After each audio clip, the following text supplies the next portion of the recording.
In this course, you are required to complete a literature review for a research question. But what is a literature review exactly, and how do you do one? In this video, we will answer 3 common questions. What is a literature review?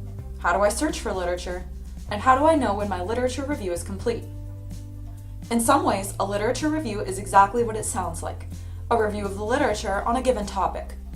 A good literature review examines the existing literature in order to frame new research in the context of what is already known and justify why new research is needed.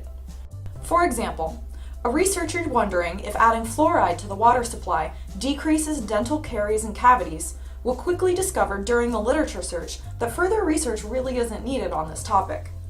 Literature reviews can also summarize the existing literature to help busy clinicians quickly review the evidence on a given topic. The example literature review, Obesity-Related Endometrial Cancer, an update on survivorship approaches to reducing cardiovascular death, is a great example of summarizing the existing literature on a topic into a consistent and cohesive report. If you want to find good results, you first need to have a good question. Review Topic 6, Developing a Research Question, and make sure that your question is not too broad and not too narrow. Once you have your research question, you should then break it down into keywords and decide if you need filters.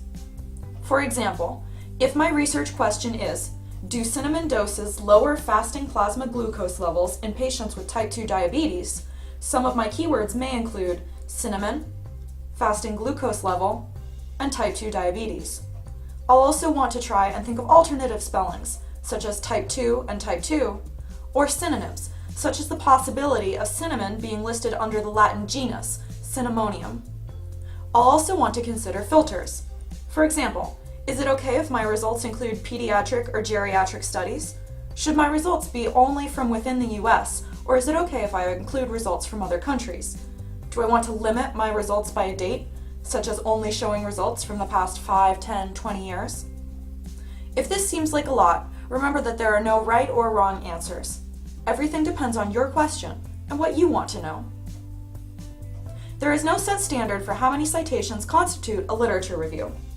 Instead of using numbers, a better standard is the rule of repeats.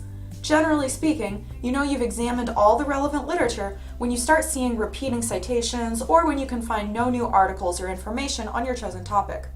Once you have your citations, you need to read them and incorporate the information together to form a new cohesive literature review.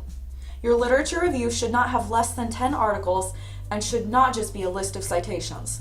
Look at the document, I bet you will not read this, for more guidelines on what not to do. If you have more questions, you can always contact Dr. McCarroll or the Pacific Northwest University of Health Sciences Library. We're here to help in any way we can. Happy searching!